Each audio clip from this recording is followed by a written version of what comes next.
नमस्कार, मैं युधिष्ठिर उपाध्याय। जिस वक्त पड़ोसी मुल्क बांग्लादेश चीन के साथ डील खेलने में व्यस्त है और अपने फायदे के लिए भारत के आगे खाई खोदने वाले काम कर रहा है, ठीक उसी वक्त बांग्लादेश के सामने ऐसा संकट खड़ा हो गया है कि जिसने पीएम तारिक रहमान को हिलाकर रख दिया है।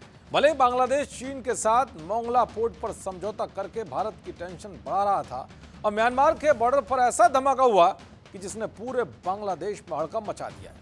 हालात इतने तनावपूर्ण हो गए कि बांग्लादेश ने बॉर्डर पर अलर्ट जारी कर दिया है। क्या है पूरा मामला, आइए आपको बताता हूं। दरअसल म्यांमार की सेना ने पिछले कुछ दिनों में कई जगहों पर एयर स्ट्राइक की है।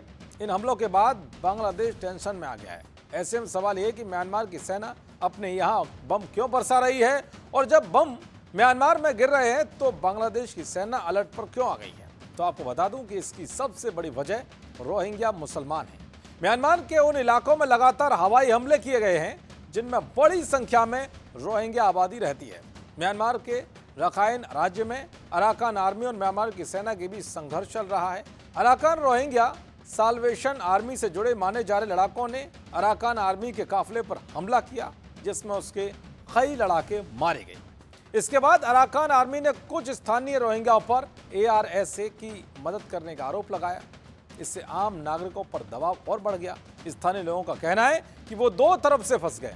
एक तरफ सेना की बमबारी है तो दूसरी तरफ अलग अलग हथियारबंद संगठनों का दबाव। कुछ घंटे पहले म्यांमार की सेना ने जहां हवाई हमला किया वहां अराकान आर्मी के ठिकाने थे, लेकिन रोहिंग्या आबादी वाले इलाके भी इसकी चपेट में आ गए। जैसे जैसे हमले तेज होते जा रहे हैं वैसे हजारों रोहिंग्या अपनी जान बचाने के लिए फिर से सीमा पार करने की कोशिशों में जुट गए। यही वजह कि बॉर्डर गार्ड बांग्लादेश ने सीमा पर चौकसी बढ़ा दी है। पहले भी ऐसे हालात में कई रोहिंग्या नाफ नदी पार कर बांग्लादेश आने की कोशिश कर चुके हैं। दरअसल बांग्लादेश पहले से ही करीब 10 लाख से ज्यादा रोहिंग्याओं को अपने यहाँ बसा चुका है, जो 2017 में म्यांमार में हुई हिंसा के बाद वहां पहुंचे थे। इतने बड़े शरणार्थी संकट का आर्थिक और सामाजिक बोझ बांग्लादेश कई सालों से उठा रहा है। एक बार फिर जब म्यांमार में हिंसा की खबरें बढ़ी हैं तो बांग्लादेश भी अलर्ट पर आ गया है, क्योंकि इस बार अगर रोहिंग्या बांग्लादेश भागे तो बांग्लादेश की हालत और खराब हो जाएगी। देखते रहिए जी न्यूज़। नमस्कार।